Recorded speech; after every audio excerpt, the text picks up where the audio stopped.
Welcome to the 8th episode of the Ithacast. I'm Duxlin Nguyen. And I'm Seth Murtaugh. And we're here today with Pete Tyler, who's chief of the Ithaca Police Department. So Pete, when we've done these interviews, we've usually started off just asking the interviewees about their personal background. And the thing that I've heard about you, and I don't know if this is true, is that you've worked every position in the Ithaca Police Department. So, first of all, thank you for having me on, and I appreciate it. And that is not true. However, back in, I don't know what the date timeline was, but back in the late 90s, I did have an opportunity. I interviewed for an investigator position, but that was not in the cards for me. So is that the only position? That's the only position that I haven't. Right. Wow. So in the course of you've had a really involved career. How has the police department changed in the course of your time with the Ithaca Police Department? It's a tough question, but I think generally speaking, I think technology has been the biggest driving factor for our police officers and what they are expected to do. As far as, like, we were just talking about it today, and where I might have written a 3-line sentence on a yellow card, they have a whole set of procedures that they have to go through. Yeah. With our computer systems, either in the cars or in the office, and everything is electronic. So there's a lot of stuff that they're required to do. And I know a big issue, obviously, right now is the staffing levels. There have been some articles about that, and that's been an ongoing issue that we've faced ever since the recession. What are your thoughts about that? Just where the department is, where you'd like to be the department to be, kind of looking out maybe 5-10 years.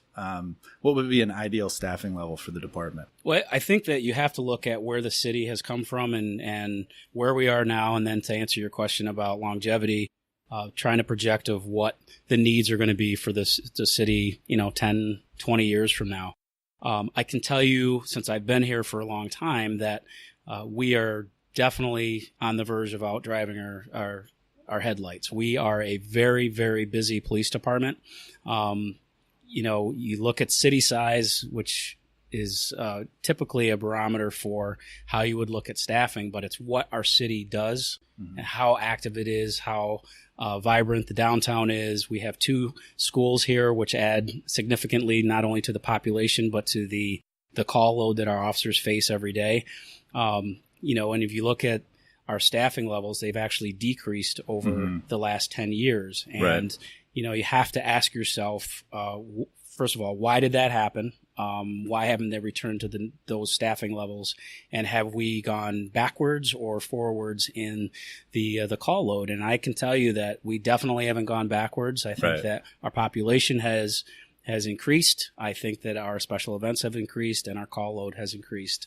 And that's one of the reasons that I'll be coming to council this year to start the process of really in earnest looking at what the police department provides and looking for additional support in hiring more police officers. I mean, it seems to me that's one of the things I've heard from the officers is that it seems like they are being asked to do more and more, with the LEAD program, with all our drug policies, and also with the community outreach. I mean, IPD has done some really awesome things with community outreach over the last few years with the barbecue, but there is a cost there. And I mean, looking back on, we've been talking about this issue recently because we had some officers come to our last Common Council meeting. And looking back, like pre-recession, I think there were 74 officers, and then there was a bunch of positions that were cut with the financial crash. And we've been slowly trying to claw our way back to those levels, but we're still kind of way off from where we were even just like 10, 15 years ago. So it was really just the city got slammed with the recession. I think every department lost positions.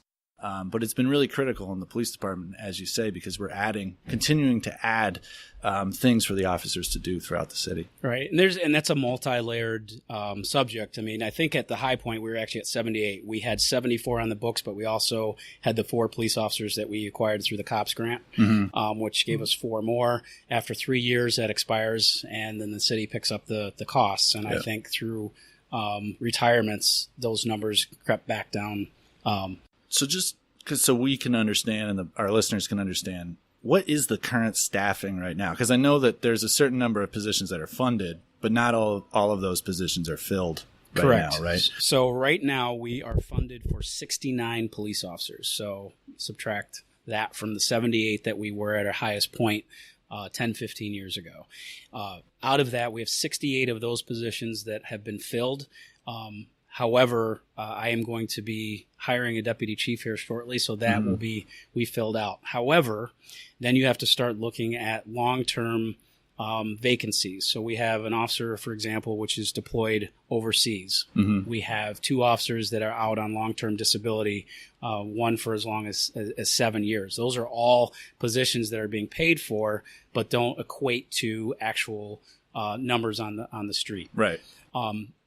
That is a constant number. I always use a -5 as a guesstimate for the amount of officers that are typically out at one time on a relatively long-term basis. So, that puts us right now with, and we have an officer that is going to be leaving for a year on another matter. So there's another position that we have to look at filling. And, typically we replace these officers when they leave or retire with new officers with less experience, and we go through this tough cycle. And the other thing that I've talked to both of you about is how long it takes us to hire and train our police officers. Right. We just hired 4 officers this last year. They're all in the academy right now in Syracuse, and it took us 7 months to get 4 police officers out of the, probably 14 applicants that we looked at. It's a very strenuous and long-term process of going through getting certified police officers, doing backgrounds. They have to go through a poly, a mental health, fitness report, and all these other things. It's very complicated. It's very, very complicated, and it's hard to explain to the general public of why it's so difficult. So if I have a retirement, that person with 25 years of experience is gone, and then it takes us a year and a half until that actual replacement takes effect. So when those 4 officers who are currently in the academy, when they're on the streets, will that help with the staffing level, or is the concern that you're going to lose people too because you're going to have retirements? So by the time that those 4 police officers graduate from the academy, go through their mandated, which is over 200 hours of field training time, we'll already have probably 1, 2, possibly 3 more people that are going to be retiring. So we'll start that process all over again. Because the community has such high expectations for its officers, what do you look for when you're looking for new recruits? And what's the process look like when you're bringing on someone new? Well, we look for representation from the community itself. We'd love to get the people that have been born and raised in and around Ithaca in this community, gone to the schools here, understand what the community expects, and want to be able to invest and give back to the community that they were raised in. Sometimes that works out for us, and sometimes it doesn't, because we're kind of restricted by what civil service allows us to do and how we get we don't create our own list. That's based on who tests, who does well enough to score within the top 3 on those tests, and that's the numbers that we actually look at. We do have an extensive recruitment program. We have a recruitment team which does a lot of recruiting efforts throughout the years leading up to a test. We offer a lot of support in conjunction with our human resources department for test prep and other things. But at the end of the day, it comes down to the candidate and the candidate's ability to do well enough on the exam where we can reach them. And that only starts the availability process. And then we get into, their background and the hiring process, which again is very challenging. And once you get through all of the different things and we offer them a job, they've gone through, a year and a half worth of work to get hired by a police department. It's pretty intensive. Well, so do you struggle with recruitment? I've heard that that's an issue. Like there's a broader trend where it's become more challenging for police departments to recruit new officers. Do you think that's an issue for IPD? I do. And I think that, there's a number of different reasons for it. I mean, and I know we're going to talk about it, but for example, we haven't had a contract for, 7 years. So if you're looking at, for example, taking a job as a police officer or coming in as a lateral transfer, you might take a second thought and be like, well, I'm not sure what the stability looks like. And, maybe I'll wait and see how it shakes out before I apply to that particular department.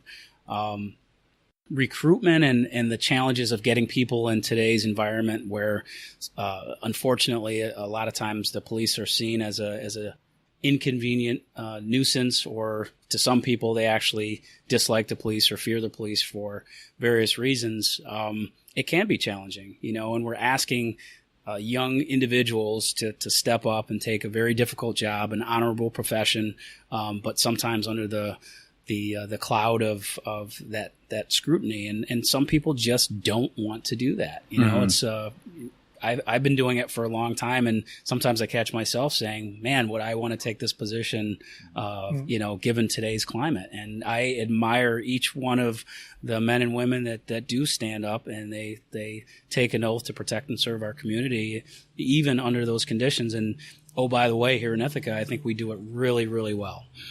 What's the process for a lateral transfer, and how much easier does it make it for you to hire someone?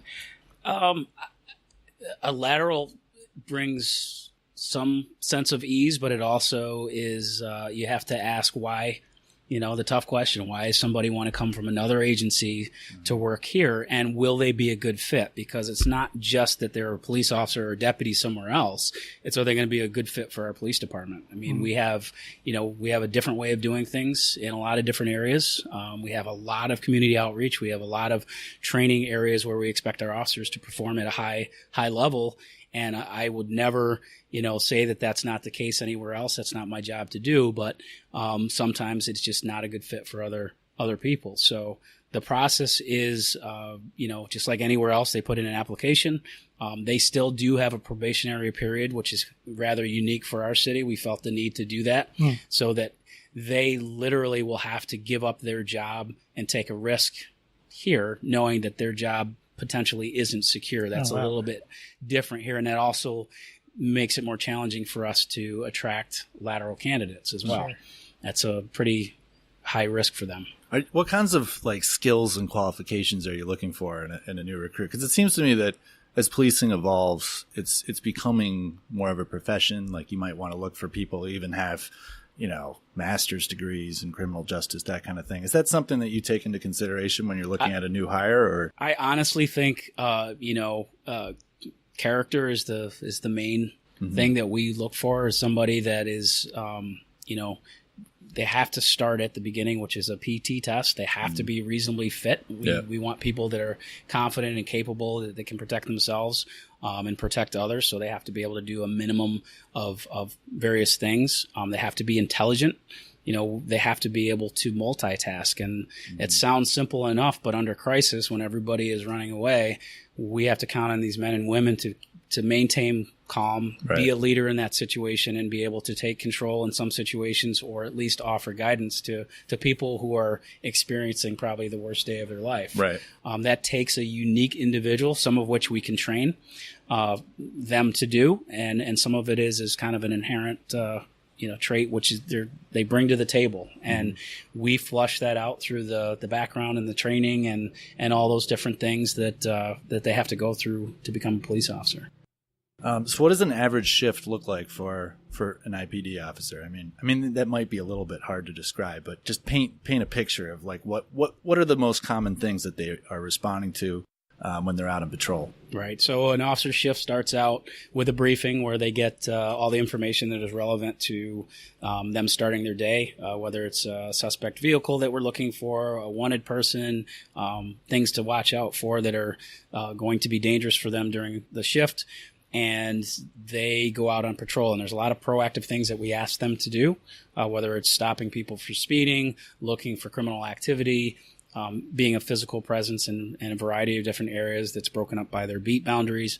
And then they handle calls. And I think depending on where they are patrolling or what their beat sectors are will dictate the majority of the types of calls. For example, if they're patrolling College Town, they're going to get more student-based problems, a lot of parking things, and noise complaints and quality of life issues. And maybe on the Southside, they're going to be dealing with more shoplifting and traffic accidents, and given the nature of the terrain that they're dealing with. Right. I know we hear the term community policing all the time, and it's kind of a buzzword, right? I don't think there's any police chief in the country that would object to the phrase community policing. They describe community policing as what we all want. What is your idea of it? I mean, what is the kind of ideal model of community policing? Well, I think is, community policing basically is the concept is the community is the police and the police are the community. That's at its rawest form.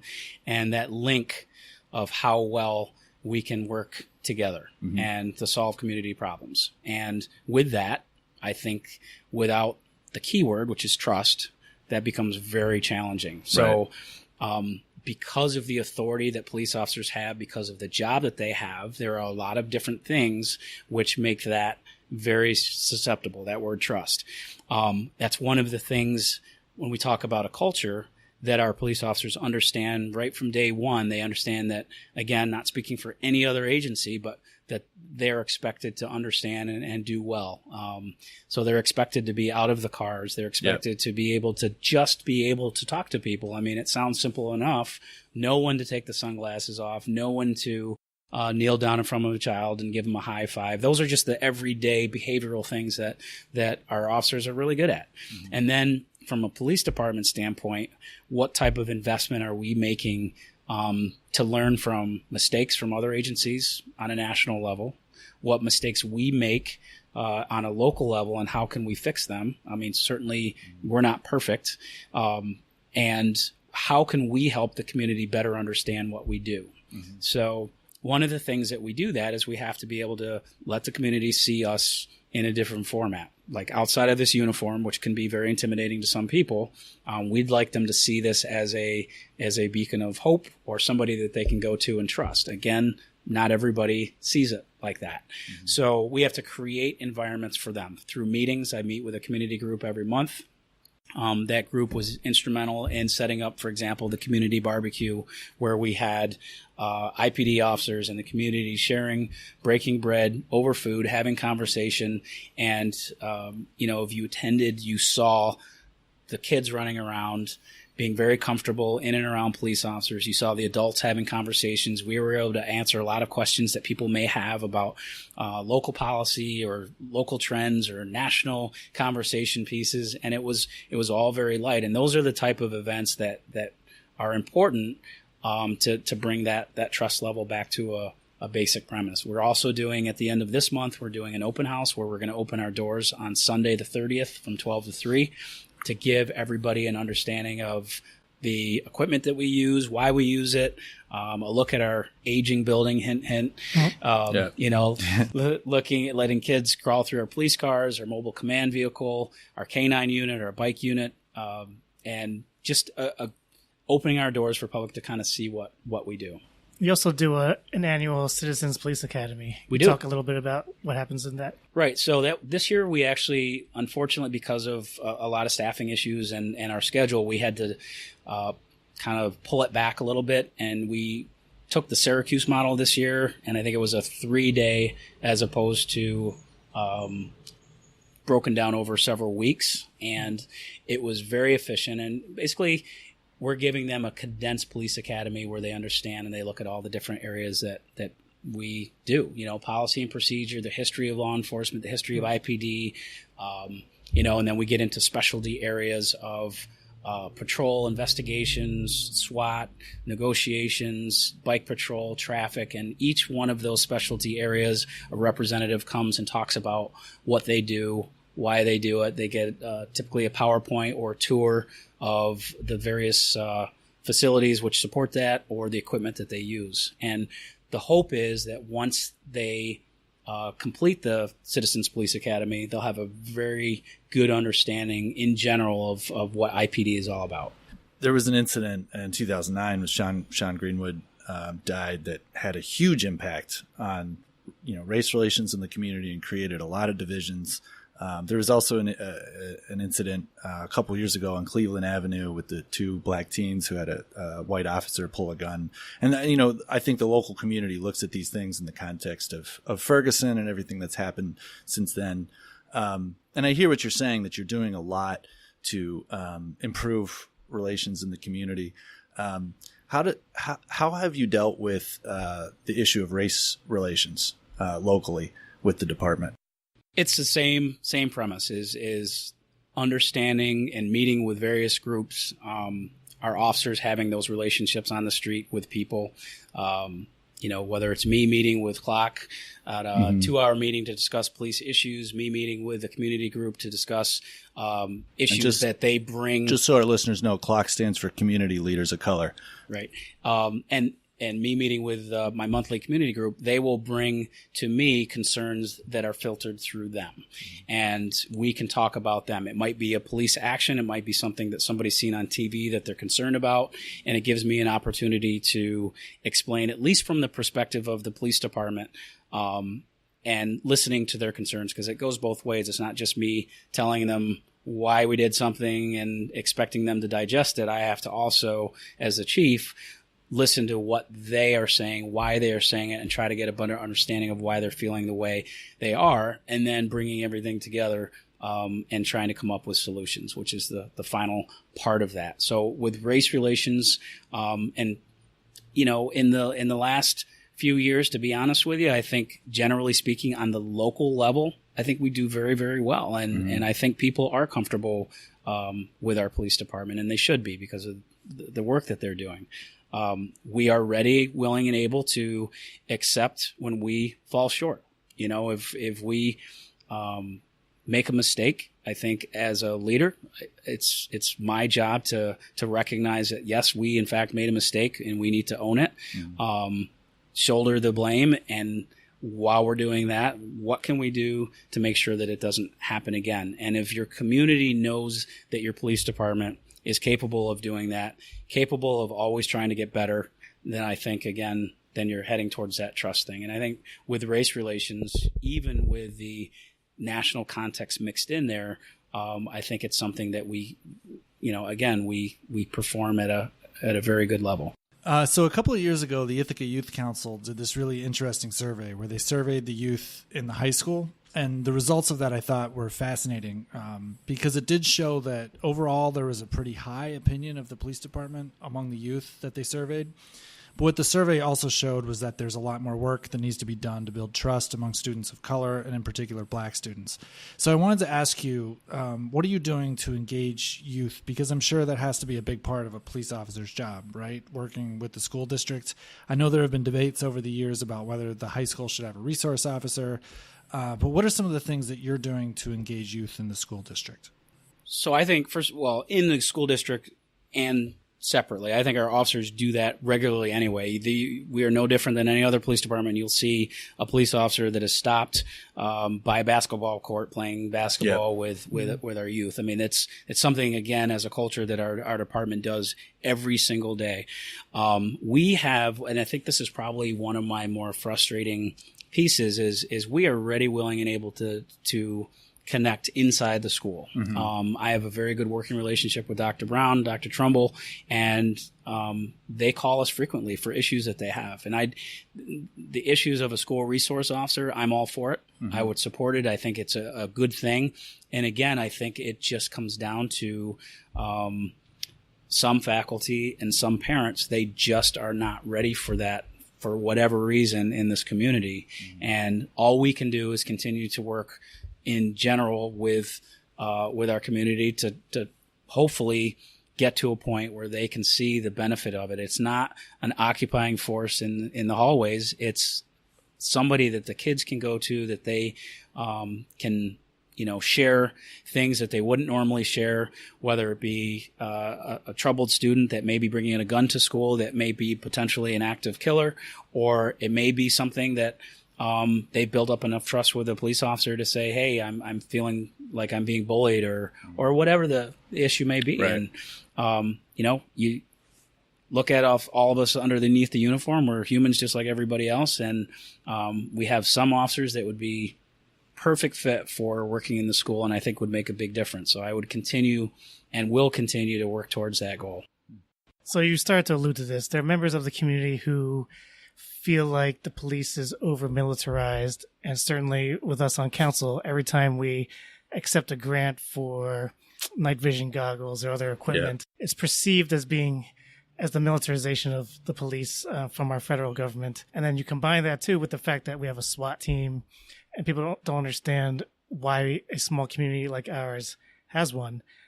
So can you tell our listeners what the SWAT team is used for and what some of this equipment that we've received grants for is used for? Sure. I think for starters, I think that there's a general misunderstanding of what our community brings. And although we are a very vibrant, successful, and outgoing community, we have issues just like any other city where talking and community policing are not going to fix the issue. We have people that are willing to hurt our citizens, willing to cause damage, that will fight our police, that carry guns through our city streets, and we have a capability. And the capability is not just the SWAT team, but it's the equipment, it's the negotiations team that we have, and it's the larger picture response to if something bad happens in Ithaca, New York, are we, number one, prepared to deal with it?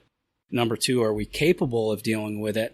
And, have we invested enough time in training to have all of those things in place should that day come? To answer your more direct question about what the SWAT team is used for, our bread and butter, if you will, is going to be serving high-risk search warrants. And, we're not out just serving any warrant that a judge issues. We have a high level of scrutiny about when our SWAT team can be used. We have a matrix that we have to review. It goes all the way to the chief's office, and I have to sign off on the use of the SWAT team. We do recognize that it is sometimes only in perception, but it is a different level of force. They bring different equipment, they bring different capability, and sometimes to some people they look more intimidating. Mm-hmm. I would offer to you that the equipment that they carry, for the most part, is also available to our patrol officers. However, sometimes they wear bigger vests, sometimes they wear helmets. Again, our patrol officers have that capability too, should that level of danger rise to that. So, I always kind of use the family and the helmet analogy. It's like if you have a family member who you were sending in the door and you knew that there was a high risk of them being shot at, right, and they had the availability to wear a helmet, would you want them to wear that helmet? And I think most people, when you look at it like that, would say, well, yeah, I'd want them to wear a helmet because it would offer them a higher degree of protection. And that is one piece of the thing. Yes, the helmet could look intimidating to some people. Yes, the military uses a similar type helmet to protect their soldiers. But the militarization of the police is, in my opinion, has been an overused word that gets muddied into this confusion about what that actually means. We are a police department. We're a community based police department that has a love for the people that we serve. And our job is to protect them in any situation that our city throws at us. You look at the Walmart incident, and you say, well, that would never happen. And everybody says, well, it's Ithaca. Why do you need a SWAT team in Ithaca? Well, the SWAT team in Ithaca was able to respond to a very dangerous situation where somebody was shot and killed, and a pursuit with deputies took that person to a residence where they were still armed with the same weapon. They shot at the police officers, and our SWAT team, with the training, with the level of professionalism that they display, was able to handle that and bring that person, and not only to a successful resolution, but a successful resolution with even the suspect not being injured or harmed. And that took a great degree of competence and patience and negotiating skill. And that's why I think it's important that we do have necessary capability to do that. So, and I've used that same analogy with the fire department when I've been responding to constituents who are calling me angrily, wondering why there was a SWAT call out in their neighborhood. That nobody questions the use of special equipment when a firefighter is going into a burning building. There are cases where police officers are walking into very dangerous situations, and they should have the special equipment in order to ensure their safety. I still think, though, since I've been on council, I'd say that 80% of the complaints about the police department that I've received have come from SWAT callouts, and I think it's because it's a style of policing that the community is just not familiar with. And when there's a flashbang goes off in your neighborhood, for instance. And I lived through this because there was a SWAT call out right behind my house. And I woke up, it was like 4, and I knew what was happening. This was like 4:00 in the morning. It was like, my first thought was that my basement had exploded. My second thought was that like a tractor trailer had like crashed into a house on the block. And then I put 2 and 2 together and realized what was happening. And I looked out the window and you see these people outside and there's lights everywhere and there's all this equipment and there's officers in the street. I think it can just be very bewildering for people. And they're left with all these questions. They're like, what was that? What was happening? This involved a house that I'd walked by probably 1,000 times without any suspicion whatsoever. In fact, I think I'd probably said hi to the people hanging out on the porch. So I think those are the types of questions that oftentimes residents are left with. And then we get the angry calls, right? They call us up. They're like, what the hell is this? This is a military force, all the rest. So, I think for an elected official, it's, there's 2 sides to that, right? I mean, we have to do our best to explain what the police department is doing, why they're using this equipment. And also, I think, talk to you and the other officers to say, what can we do better to communicate, to help people understand why this is happening in their neighborhoods. And you and I have had the discussion, Doug, and, we learn every single time that we get a complaint, a perception of how people reacted to a specific thing. And I think when we're talking about the use of force, when we're talking about our SWAT team, we really have to look at the capability and the restraint and the level of training that our SWAT officers get. And, a lot of the bad reputation that our tactical teams over a long period of time have gotten are from mistakes made in the tactical environment, under high stress, under high danger, where the officers weren't confident, they weren't capable, and that's how mistakes happen. Again, there is a high degree of restraint and preparation and planning which goes into every single job that the SWAT team is asked to perform and complete successfully. If you look at their record, they have a high degree of success, and success is measured on a lot of different things. I understand that. But, has a SWAT team gone out and just willy-nilly shot anybody or, recklessly put people's lives in danger? And unless you understand the larger picture of what the scenario is, you'll probably never get the truth behind that. But what I can tell you as a chief is that there is a substantial amount of training and practice and preparation that goes into each operation. One of the things that we have done and we change, our tactics are constantly evolving to make things safer, typically for bystanders or victims, which maybe is a family resident that is a non-involved party in one of the houses. We constantly get feedback on, well, you used a flashbang, there was a loud noise, and there's a child inside, and all of these things that we consider. And maybe there was a child next door that was startled and scared, or a resident next door that was exposed to a loud flashbang. And, there's no easy answer to that. It's easy for an officer to just brush it aside and say, that's just what we do. That's what we have to do. My job is to try to look at the larger picture post incident and say, could we have done something different, or would we next time? And a lot of times the answer will be no, we wouldn't do anything different, and here's why. And we're asked to do a tough job. We're asked to go into somebody's residence that they're familiar with, that we know is probably armed, that has been dealing drugs or whatever the reason we're going to get them, and they have a lot to lose. And you start adding those things up in the risk factor, and it's a very dangerous position to put our police officers in. So if we started taking away capability because of, that residual concern, then we're putting our officers at higher risk. And maybe we're even putting the same people that would be complaining about, for example, a flashbang at risk to a shooting. So we don't use a flashbang, and that creates an opportunity for the suspect now to shoot at us. Number one, our officers are at higher risk, and where did those bullets go? Right. So those are conversations that I have post-incident a lot with residents. Yep. Some of which will walk away saying, I agree to disagree. We're never going to completely come to an understanding, but at least when you walk away, I want you to understand what our intent is and hopefully 99% of the time what the results are for our team use.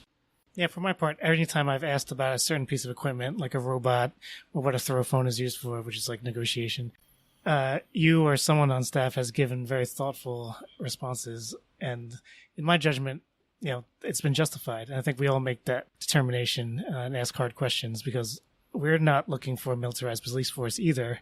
Public safety is number one, though. It's kind of the first function of government. And so we try to be reasoned about these decisions.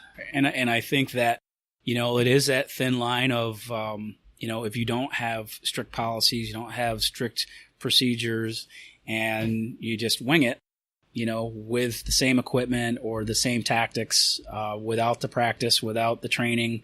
You remember all of these officers that are on the SWAT team or any other department function that you see during the day, during their regular shifts, they're out there patrolling with everybody else. Mm-hmm. So one of the benefits, the hidden benefits to a department like ours is all these officers that are getting this extra training, they bring that to patrol every day. And so you have a much higher degree of confidence in the workforce that you have. And some situations that may escalate into maybe even a shooting in other communities, we're able to either use other equipment, other tactics, or keep calm where those things don't happen here in Ithaca. And I'm never going to put our officers in a position and say that we will never make mistakes or will never, have those incidents here, because that's just practically not the case. But we try to put them in the best position prior to going into that for success. Speaking of training, I have a question for both Seth and the chief, because I know Seth was involved in this. Can you talk a bit about the implicit bias training that IPD has been doing?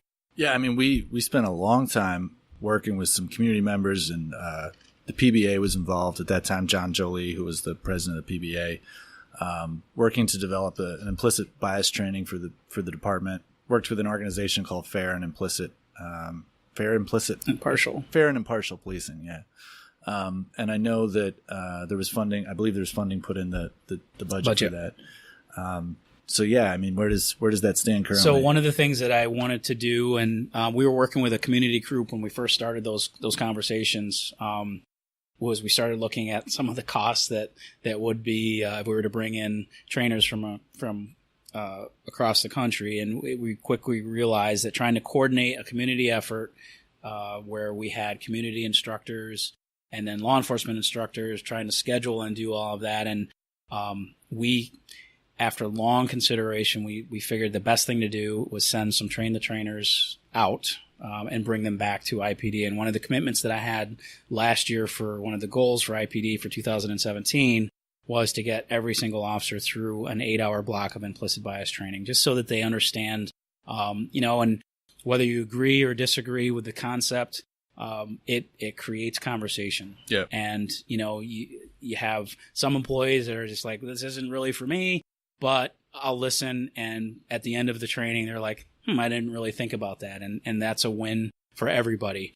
Then you have more investment with some people, and it creates further interest in that subject matter area. And the biggest thing that I took away from it was the conversations that it created, better understanding that, everybody inherently has bias in some way, shape, or form. And how does that affect us when we go out and we do our policing? And if it gives our officers a chance to question themselves and say, hey, am I doing the right thing for the right reason? Even within a small scale scope, then again, it's a win. So that was one of the things we did early on first quarter. And again, everybody here at IPD has been through that block of training, and we have other ideas for different areas that we can look at. And also that'll be also something, because we did do the train the trainer, that any new officers coming through IPD will get the same level of training. So, great. Yeah, and just so in case anybody's wondering what implicit bias means, I mean, there's a lot of research and science that's been done to show that biases that people may have in regards to things like race or gender or sexual orientation, that they're subconscious. They often operate at a level where a person might not be aware of them. And the idea behind this implicit bias training is it gives the person the education and the training. And at times I think it's really about just more critical thinking. about the biases that we all have in regards to people of different backgrounds and different identities. And I think it's, I really appreciated going through that process, because I think the process of setting up that training and in some ways was almost as educational as the training itself, just having these groups of people from very different backgrounds. I mean, we had the police at the table. We had folks from MRC. And I'm really glad to hear that you've been committed to that and funding that. And it's something I always try to remind people. I know that there's issues now with the contract and the staffing levels. IPD has done a lot over the last few years to really make advances in community outreach. And it's something that our constituents really appreciate. Even when there's controversies over the SWAT and, I think, this question of militarized policing, I think that what I always try to remind people is that the police officers are committed to, being servants of the community, and that's what they do day in, day out. Right. I think there's always that suspicion that maybe about the values of the police department, and whether the police kind of see themselves more like soldiers rather than social workers. But I think on the whole, I think the community is really appreciative of all the efforts that have been put into outreach over the last few years. So, well, thank you. And I would agree with that. And one of the things that, the high points for me are when I hear back from community members, and we see it.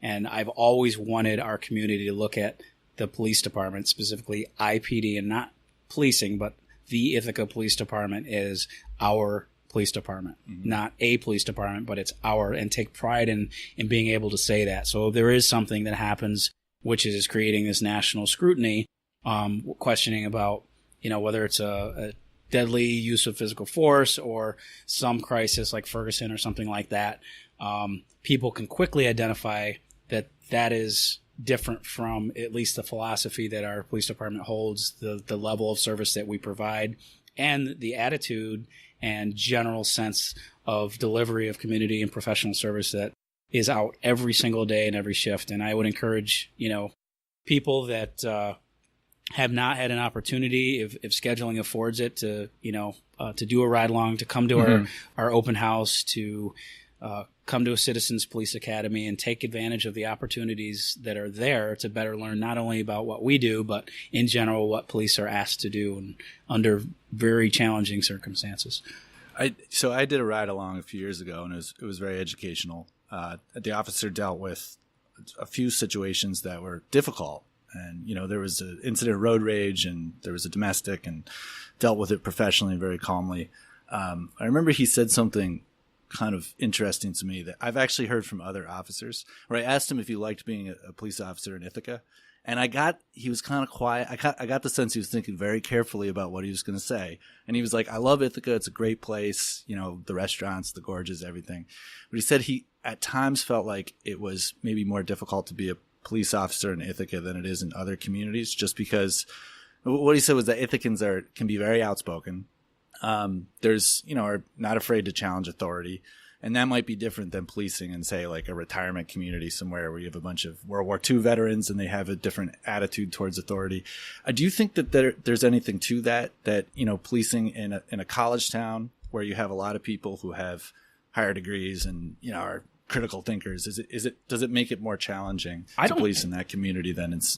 I don't necessarily think it has anything to do with the schools being here. I think it's just the community itself. And I think that our community, and I think we're up for the challenge, quite frankly, but I think our community does have a certain mindset when it comes to law enforcement and what policing, or what they think policing is, for the level of service. It's interesting because a lot of the complaints that we get are from people that have just moved here. I remember Chief Barber telling me one time, it's like, I'm starting to see a trend here, like, why do you have a SWAT team? Or why did you do this? And why did you do that? And one of the first questions that he would always ask, and I do the same thing now, is, are you new to Ithaca? Well, yes, I just moved here from Seattle and, or I just moved here from wherever. And, that is the trend. Anybody that's been here for a long time, and you look at a long list of things. I think we had 2 community police board complaints last year for tens of thousands of police calls for service, Right. And times that by 10 by contacts that our officers had. And granted, it's not a perfect scale of people that are angry or want to complain about the police, but 2 complaints is pretty amazing. I think we had 1 in 2016, 3 in 2015, and the trend is not any different. It is consistently there. We again have no problem with policing ourselves to the best of our ability. We have a pretty stringent internal process where we pretty much start a complaint on everything. We hold our supervisors to a pretty high standard of what we expect conduct-wise and accountability-wise, and that goes all the way to me, and even things that maybe on face don't look like an issue, they politically can be, and they also represent how people feel about the police. If we're supposed to be at an event that's important to people, for example, a Veterans Day, and we don't show up and don't represent the police department, that's a big deal. Right. Some people's like, where's IPD? Why aren't they supporting us? And, those are examples of things that we constantly have to be more aware of and make a better effort at, Do you sometimes feel like the national climate is unfair to the police department locally? I mean, I wonder about that because you have, how many departments are there across the country? I assume there's got to be thousands of departments, and some of them are going to be highly trained, some of them aren't, some of them are going to make terrible mistakes. And we've seen some of those in the media and reported. And, I think that people are going to look at the local police department through the lens of what is happening in places like Ferguson or places like Cleveland or what happened to Eric Garner in Staten Island. Is that something that how do you deal with that? Well, this is a tough question to get into. So first of all, yes, I think that our officers are unfairly, linked into policing in general. And I won't get into specifics, but I also think that our national police on the national level are unfairly categorized as being more of a problem than stats actually show. If you really look at the amount of context that police officers have versus how many things happen that have been confirmed, not just shown in a 5-second clip, I think there's a lot of different things that, there's a generalization that police have a certain mentality. So, again, that's an entire separate conversation. Yeah, that's one that we won't get into today. Yeah. But from the standpoint of IPD, that's the first thing that I always say. Hey, when we don't like the police, why don't you like? What bad incidents have you had, or examples of our officers here that have given you that poor impression? And typically it is not a local example. It's a national example that they came from another city. They've seen this, or they've seen it on TV or whatever. So I would ask our public is challenge us, be very hard on us. But also, to the credit of the police officers that are out there every day, really try to understand and see that they do care about their citizens. They do care about the job that they do, and they are many, many times put in a lose-lose situation no matter what they do. Think about that from a 25-year-old police officer, who's out there in the street. No matter what they do, they're gonna lose in one way, shape, or form. And there's a lot of pressure to perform the job of a police officer in today's day and age. Well, to expand on that, and I know you've covered many of these topics already, but what are the huge challenges facing IPD and its officers these days? Well, I think that one of the questions that we talked about before we went on air was the staffing levels. How do we adequately not just protect the citizens, which is our first priority, right? We have to be out there, serve the public, protect our citizens. So that's that. We have a large population that comes in on the weekends for special events, for example. I won't get into the numbers of how many police officers from a tactical standpoint, but we don't have enough police officers to cover the road, and then we're asking people to sign up for overtime to cover special events and protect, let's say, 5,000 additional people that are on the commons. Like how many police officers should that be? We have contract restrictions. We can't force people most times to come in and work those things. So how do we get past that challenge moving forward? We have the contract issue, which I think is definitely kind of gaining momentum And quite frankly, our officers, they've been working since 2011 without a contract. And I think we have to do our best to work with them, to see that through, and whatever we can do to fairly negotiate so that, they can move forward and do their job and not have that weight. And I know it's a weight on you guys and the city administration, but again, you look at the job that they do and have been doing for a long time. And, in fairness, we have to get it done. Mm-hmm. So we haven't addressed the contract yet, so that's maybe a good segue. Did I answer your question before Absolutely. we did? Okay. Yeah. Thank you. Because when I look at this whole history of this negotiation, I mean, it's a very complex legal back and forth. Like the whole narrative of it, honestly, I think is something that even the public is challenged to understand. Just the whole back and forth and the legal bureaucracy with the state. I mean, obviously, there's big financial considerations for the city. In terms of healthcare contributions and looking at the city's bottom line.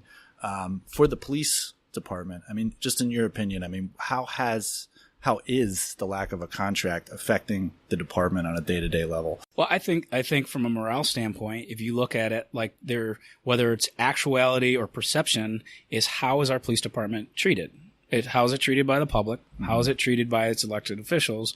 And, over a short time period, we have flash incidents. So we have something either really good or really bad happens. How does the community, how does our elected officials respond? So there's your first litmus test. And then over a long period of time, over years, like for example, this contract, how are they treated? Do they, I always challenge you guys to recognize what they're doing right now every day. What if you were to grade their level of service, from what you hear from your constituents, what you see and what you know, what would be the performance level that you would say? And if it's a B minus, I would ask, well, explain how we can get to an A mm-hmm. and where we need to be. If it's an A plus, and saying, hey, our police officers are doing a great job, but yet we're not willing to negotiate and move forward into a successful contract, then that's it. Priority is the other thing, is what are we prioritizing in the city? So if we look at, for example, I've seen it used as an example before, so I'll mention it, a lot of money on a project, mm-hmm. and is that project the same value as our police services? And that's from the mind of a police officer. They look at it objectively and like, well, hey, why did they spend $500,000 on that?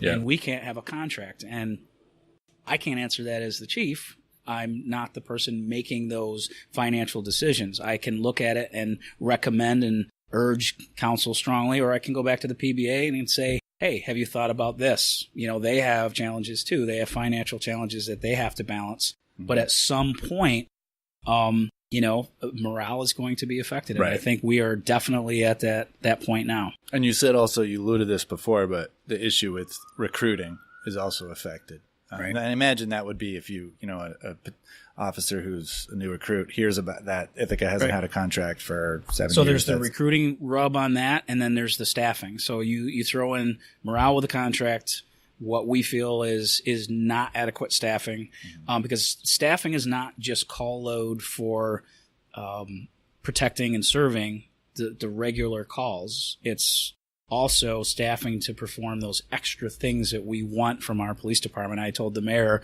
a la carte, basically, of we're going to be the police department that you want us to be. We can do anything, and we're going to do it well, or we can go back to basic police services and just do this and this, and not, have such a dynamic presence in the things that we do. So there's so many different, talking points to what makes a difference, contractual wise, morale wise, and then service wise. And I think, the struggle for common council members in all of this, because, we're sort of caught in the middle, is that these are very much part-time jobs. You know? I mean, we're doing this on having other full-time jobs and all the obligations of family and all the rest. And there's so much going on. I mean, a lot of my mind lately has been consumed by the problem of our 2 deteriorating parking garages downtown. I mean, those are the things that are like running through my head or keeping me awake at night. And I do think, and I said this to the officers when they showed up, that it's good to hear from the city employees on these issues. Like, it's good to hear people show up at common council meetings, or reach out to us, and just say like, hey, look, this is, I know we've been grappling with this problem but it hasn't gone away. This is still an issue. This has to be a priority for the city. So, I always appreciate hearing from our employees, our city employees, whether it's coming to common council meetings or giving us a call or even, just going out for a beer or just, having that dialogue and that exchange of information is really important. Right. I agree, although we're kind of in an awkward position because we don't do the negotiating, you and I. Right. City Hall does. And so we do control the purse strings, however, because we control the budget. Mm-hmm. Another way in which we're kind of caught in the middle, where we can apply pressure to staff and say, this is what we want to see. We want to see IPD officers have a contract to boost morale and to help with recruiting, and because it's the right thing to do. And one of the things that, I've always said, if the powers that be let me be part of that negotiation process, with the right personality, because I think when you talked about it early, negotiation sometimes comes down to personality, from, whether it be PBA attorneys, our own people within the city. And, we've been doing it for a long time and we haven't been successful. And when we haven't been successful at certain things, sometimes we have to think out of the box of how we can change, to get over that hump, if you will. And I think, quite frankly, I think we're at that point. I don't know. I'm frustrated. I'm frustrated for the city that has a workforce that hasn't had a contract. I'm frustrated for the men and women here that feel that they deserve one. I agree that they do. In negotiation is just that. It is negotiating. They have to give something up and they have to get something back, and that's a challenge, especially with the financial, limitations. And then where does IPD fall in that level of priority? Is it the same as every other department? Is it different? We look at complaints citywide. I think probably potholes is the top one, right? Yeah, right. Like that's the top one, and but I would dare say that we're right up there at the top of the list with either concerns or demand. Is it's not just problems; it's demand of what who solves the problems when things go badly in the city of Ithaca. Yeah, and I think the larger picture of how to finance the city, we're challenged because the thing we have control over is the property taxes. But, we have an overtaxed population. We have a property tax cap. And we have a lot of people in the city who are struggling to afford housing. There's not much flexibility to that tax rate.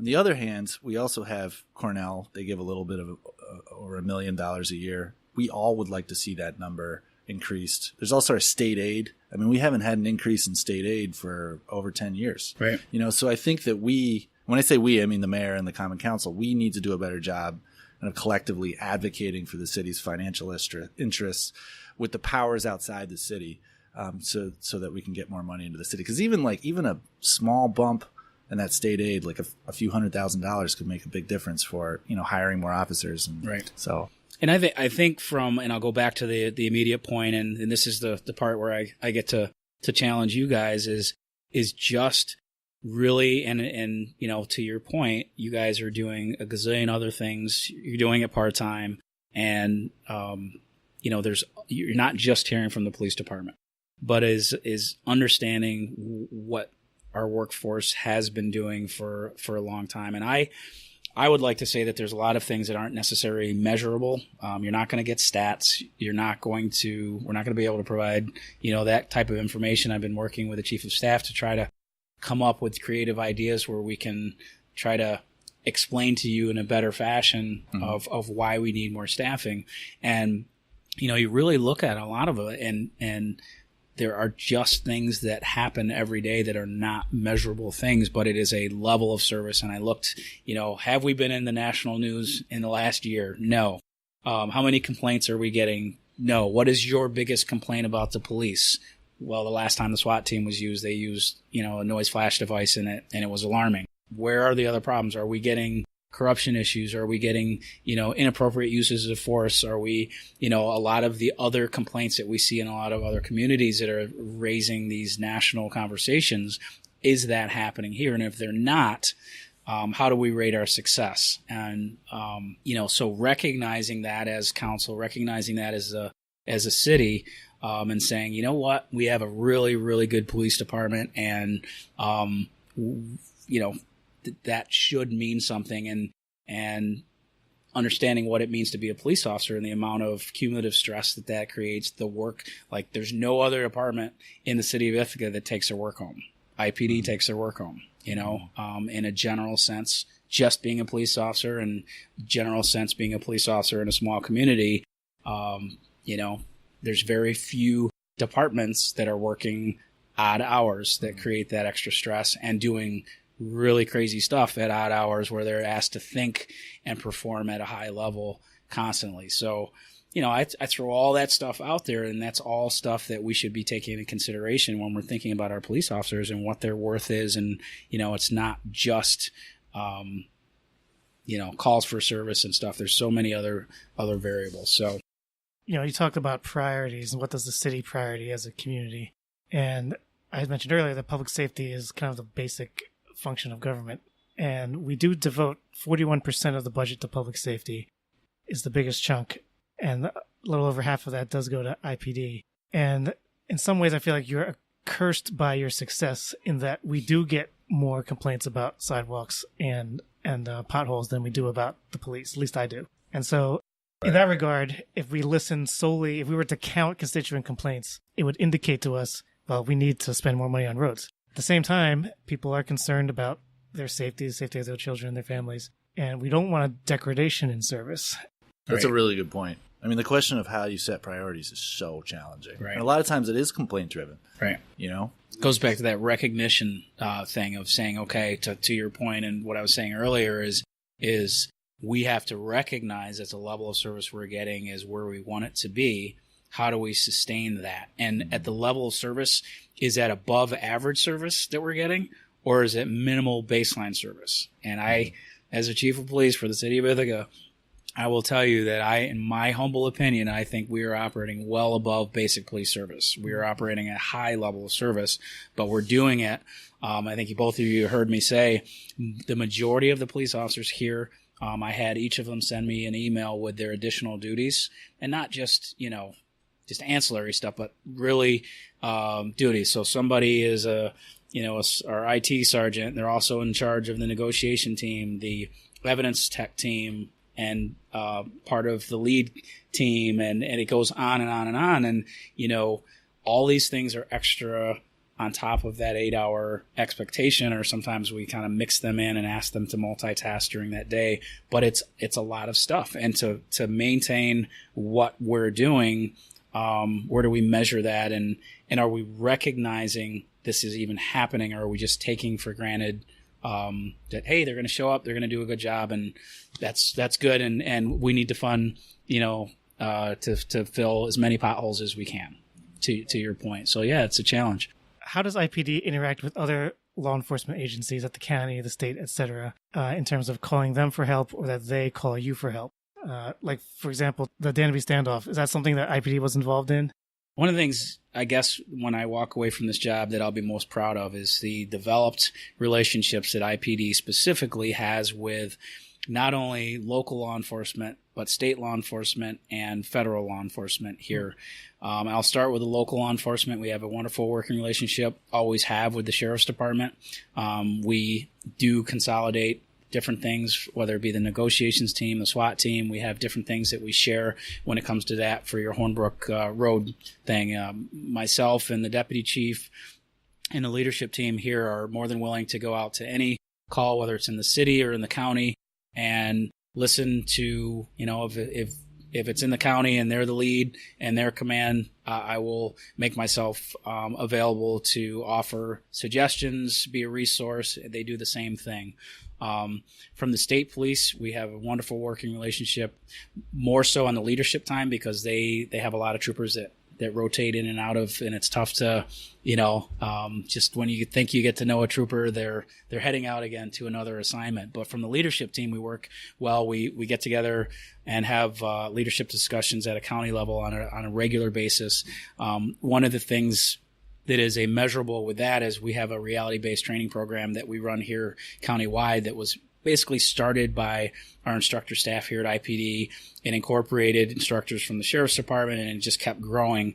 And 2 years ago, the state police, for the very first time, asked if they could participate in that training program for their troopers. That, and to my knowledge, that is kind of unheard of territory for them to want to be part of that local thing. And they have been a great resource where we can reach out to them to ask for troopers if we have an event or we have a crisis or anything like that. However, they, just like anybody else, are suffering from the same staffing issues and financial issues that we are, but on the state level. So it's not as, easy as just saying, hey, I need 10 troopers and they show up. It doesn't work like that.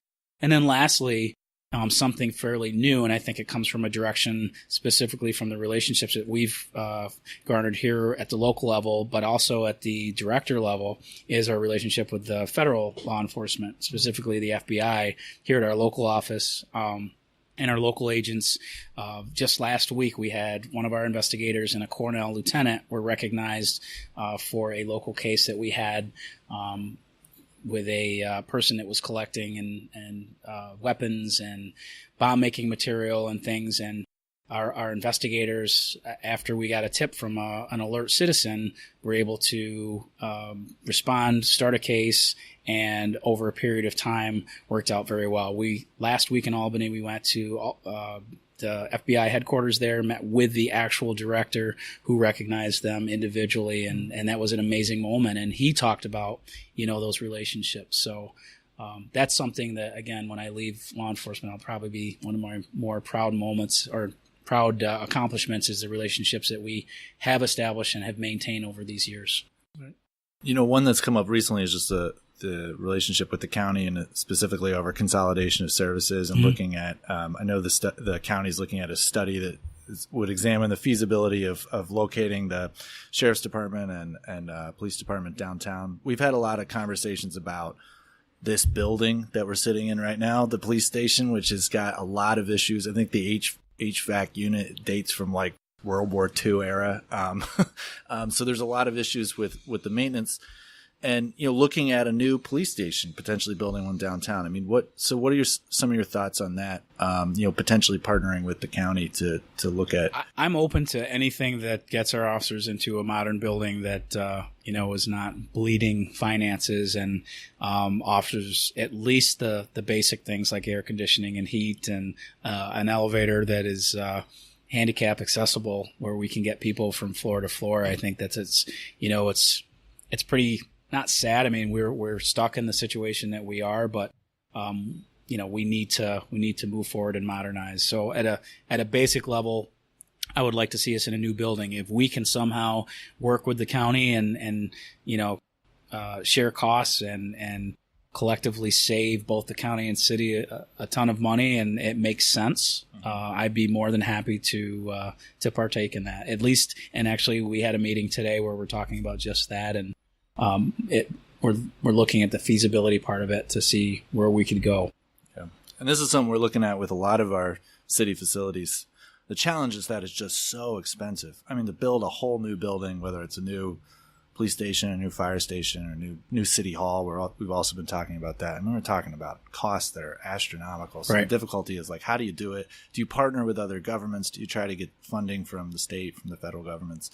It's a real challenge, and it's one that we're going to continue to look at with all our facilities. And the space needs, too. I mean, if you think about, progressively thinking towards the future, what are the space needs going to be 10 years from now? If you're going to really invest in a new building, you have to forward think that way as well. And so what makes sense to replace this space and we build a new building, we can't just do that. So, and there's a lot of parking issues. It goes on. It's very, very complicated stuff. Yep. For sure. Well, we really appreciate you taking the time to do this, Pete. I know you have an insanely busy schedule, and I think it's really important. I mean, I know that there's a lot of interest in the police department. Our constituents want to know about it, so I think it's really important to have these conversations. And I really appreciate you taking the time today. Well, thank you. And my last bite I would be remiss without telling the general public, if you do have questions or you do have concerns, we literally are an open door, and I can be contacted at any time or emailed, and I'd be more than happy to sit down when my schedule allows or to answer an email or phone call if there's an issue that relates to IPD or a suggestion on how we can do things better, faster, more professionally or whatever. But I really appreciate you guys taking the time out and having me on your podcast. Thank you very much. Thank you.